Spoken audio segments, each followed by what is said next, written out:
So welcome back, Vanakkam. कैसे हो सब लोग?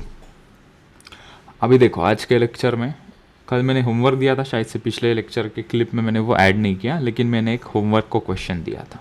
क्वेश्चन क्या है, हम क्या कर रहे थे? We were doing centre of mass. हमने एक दो क्वेश्चंस किए कल। हमने फॉर्मूला भी डिराइव किया, x y z coordinate of centre of mass, how to calculate using this which method, mass moment of centre of mass. ठीक है, about any particular point is equals to zero होता है। By that definition हमने ये formulas निकाले। और एक question में पूछा था कि ये ई शेप का ऑब्जेक्ट है, इसके कुछ डिस्टेंसेस दिए, ये 5a दिया है, ये 3a दिया, a दिया, ये a 3a। These are the distances given. और हमें ये ओरिजिन से सेंटर ऑफ मास के कोऑर्डिनेट चाहिए x, y। सबसे पहले हमने देखा, अच्छा इसको ना थोड़ा सा हम डिवाइड कर लेते हैं एक एक पोर्शन में। This is 1, this portion is 2, this portion is 3, this portion is 4 and this portion is 5। सो हमने 5 डब्बों में इसको डिवाइड कर दिया। ठीक है, हमें इसका मास फाइंड आउट करना था, m1 का मास। ये सिमेट्रिक ऑब्जेक्ट है, यूनिफॉर्मली डिस्ट्रीब्यूट है इसका मास। तो इसका जो मास होगा ये फर्स्ट वाले पोर्शन का, उसके एरिया के प्रोपोर्शनल होगा। जितना बड़ा एरिया उतना ज़्यादा मास, क्योंकि ये यूनिफॉर्म ऑब्जेक्ट है। यूनिफॉर्म नहीं होता तो नहीं कर पाते ऐसा। तो क्या हम इसको लिख सकते हैं, m इज इक्वल्स टू के into A square, sorry area A square होता है ना, के इंटू ए स्क्वायर। तो पर्टिकुलरली ये 1 के लिए मास क्या हो जाएगा, सो m1 कैन आई राइट के into 3a square. So this is the m1। m2 क्या आ जाएगा, हाँ k इंटू ए स्क्वायर। m3 कितना आएगा, k इंटू 2a स्क्वायर। क्यों, ये a और ये a, ये टोटल कितना हो गया, दिस डिस्टेंस इज 2a और ये डिस्टेंस कितना है, ये a। तो इसका एरिया कितना हो गया, 2a into a, 2a square. तो हमने m1, m2, m3, m4, m5 निकाल दिया। m5 और m1 तो सेम है, m2 और m4 भी सेम है, और m3 हमने अभी निकाला which is k into 2a square.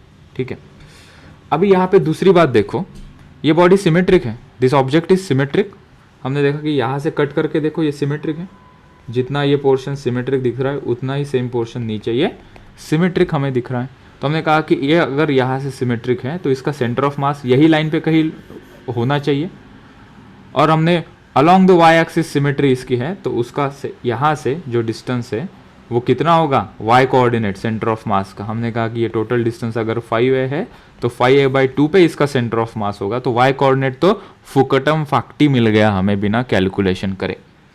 हमें इसका अभी x कोऑर्डिनेट फाइंड आउट करना था। तो हमारे पास फॉर्मूला है ना, m1 x1 plus m2 x2 plus m3 x3 अब plus divided by m1 plus m2 plus m3 and so on. ठीक है, अब ये m1 m2 की सभी की वैल्यू पुट करेंगे। x1 x2 x3 x5 क्या पुट करोगे, ये छोटे वाले डब्बे का तो मास आ गया, इसकी चिंता मिट गई। इसका x1 क्या होगा, ये तो सिमेट्रिक ऑब्जेक्ट है ना, सिमेट्रिक ऑब्जेक्ट का सेंटर ऑफ मास उसके मिडल में आता है।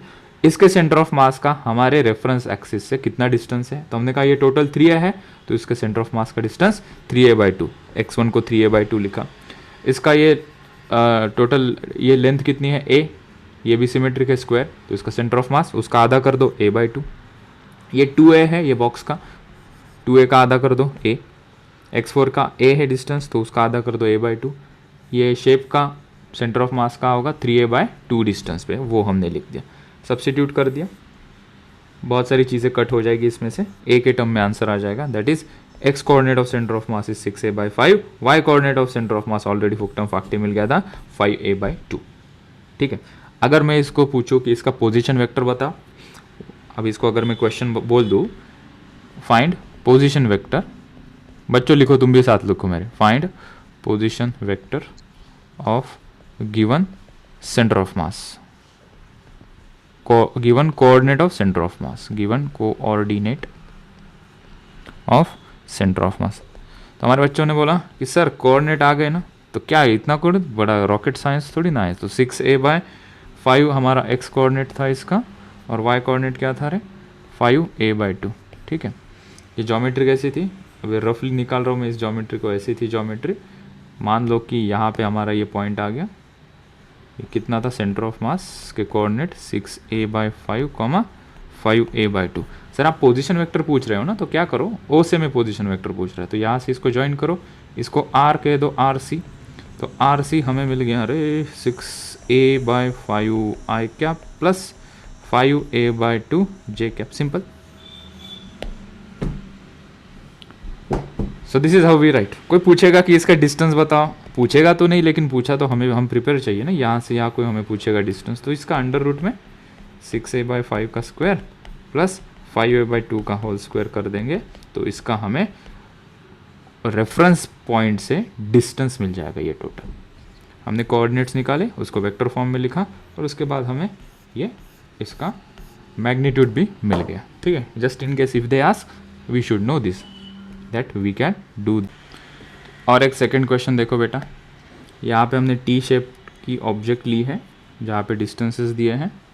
ये ओ रेफरेंस एक्सिस से हमें इसका centre of mass find out करना है। ये डिस्टेंस दिया है 4a, this is 2a, this is a and this is 5a distance. ठीक है, तो हमने कहा कि इसकी एक्सिस ऑफ सिमेट्री ये रहेगी, मतलब इसको यहाँ से कट करोगे तो 2 इक्वल पोर्शन बन रहे हैं, मतलब यहाँ पे इसका सेंटर ऑफ मास लाई करेगा कहीं पे। तो इसका यहाँ से डिस्टेंस तो हम पता कर सकते हैं, टोटल 5 है, उसका आधा कर दो 5a/2, तो x कोऑर्डिनेट तो फुकट आ गया 5a/2 बिना कैलकुलेशन से। अब इसका y कोऑर्डिनेट फाइंड आउट करना था, तो हमने कहा कि इसको 2 हिस्सों में बांट दो, this is 1 portion and this is another portion. First portion का सेंटर ऑफ मास कहाँ आएगा, हमने देखा ये तो सिमेट्रिक ऑब्जेक्ट है, तो सिमेट्रिक ऑब्जेक्ट का सेंटर ऑफ मास यहाँ पे आता है। तो इस सेंटर ऑफ मास का हमारे रेफरेंस एक्सिस O से कितना डिस्टेंस होगा, हमने कहा ये 2a होगा, तो हमने y1 को लिखा 4a/2, 4a/2 मतलब 2a ही होगा, राइट।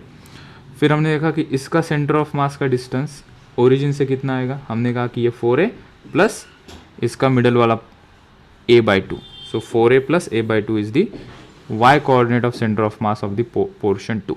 फिर हमने कहा कि इसका m1 क्या होगा, ये क्यों लगेगा हमें, ये फॉर्मूला के लिए लगेगा ना, m1 y1 plus m2 y2 upon m1 plus m2। तो हमने y1 y2 निकाल लिए, m1 m2 क्या होगा, इट इज़ यूनिफॉर्म बॉडी, तो इसका mass is directly proportional to area होगा, तो m1 will be equals to k into 4a²।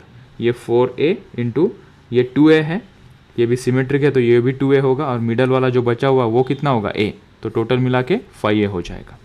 This is 2a, this is 2a and middle वाला पोर्शन इज a, तो इसका area क्या हो जाएगा 4a into a, that is 4a² into k constant. इसका area क्या हो जाएगा 5a² into k constant. Values हमने यहाँ पे सब्सिट्यूट कर दी and you got the y coordinate as 61a/18। ठीक है, मतलब ये कहीं यहाँ पे आएगा ऐसे, और इसके सेंटर ऑफ मास के कोऑर्डिनेट्स क्या होंगे 5a/2, 61a/18। This is the answer to this question. और एक क्वेश्चन करते हैं बच्चों, centre of mass of subtractive object. एक प्लेट हमारे पास दी है, सिमेट्रिक प्लेट है, सिमेट्रिक यूनिफॉर्म प्लेट है, जिसका टोटल मास दिया है 4m, उसका 1/4 पोर्शन हमने कट कर दिया, यहाँ से इतना पोर्शन हमने कट कर दिया। तो हमें कहा है कि ये जो बचा वाला पोर्शन है इसका सेंटर ऑफ मास बताओ, उसके कोऑर्डिनेट्स बताओ, और हमें ये ऑलरेडी गिवन है x और y, और ये इस पॉइंट को हमें ओरिजिन मानना है। अगर इसको हम कट नहीं करते तो ये टोटल का सेंटर ऑफ मास हम कहते हैं कि एग्जैक्टली सेंटर में आएगा, क्योंकि ये पूरा सिमेट्रिक है। लेकिन जैसे ही इतना पोर्शन हमने कट कर दिया तो इसका सेंटर ऑफ मास कहीं शिफ्ट हो जाएगा। हमने कहा कि इसका सेंटर ऑफ मास अंदर शिफ्ट हो जाएगा, जहाँ पे मास ज़्यादा होता है सेंटर ऑफ मास उसी की तरफ शिफ्ट हो जाता है। तो वो सेंटर ऑफ मास का कोऑर्डिनेट हमें फाइंड आउट करना है। हमने कहा ठीक है, 4m टोटल मास है, इक्वली डिस्ट्रीब्यूट हो जाएगा, ये m हो जाएगा इसका, ये पोर्शन का मास m, ये पोर्शन का मास m, और ये पोर्शन का मास m हो जाएगा। तो हमने हाइपोथेटिकली इसको 4 टुकड़ों में पार्ट दिया, 1 2 3, और ये 4th तो हमने रिमूव कर दिया। तो इतने पोर्शन का मास हो गया m, इतने पोर्शन का मास m, इतने पोर्शन का मास हो गया m। ठीक है, अभी इतने पोर्शन का सेंटर ऑफ मास कहाँ आएगा, हमने कहा कि उसके सेंटर में, सिमेट्रिक है। इतने पोर्शन का सेंटर ऑफ मास हमने कहा यहाँ आएगा, और इतने पोर्शन का centre of mass C position में आएगा। तो हम पहले क्या करते हैं, A के कोऑर्डिनेट्स फाइंड आउट करते हैं, इतने पोर्शन के सेंटर ऑफ मास के कोऑर्डिनेट, B के कोऑर्डिनेट, और सिमिलरली C के कोऑर्डिनेट, और हमारा रेफरेंस एक्सिस कौन सा है O, वहाँ से हम उसके सेंटर ऑफ मास के कोऑर्डिनेट्स फाइंड आउट कर लेंगे। ठीक है, तो हम XC निकाला, XC का formula m1 x1 plus m2 x2 m3 x3 upon m1 plus m2 plus XC क्या है, सेंटर ऑफ मास का x कोऑर्डिनेट।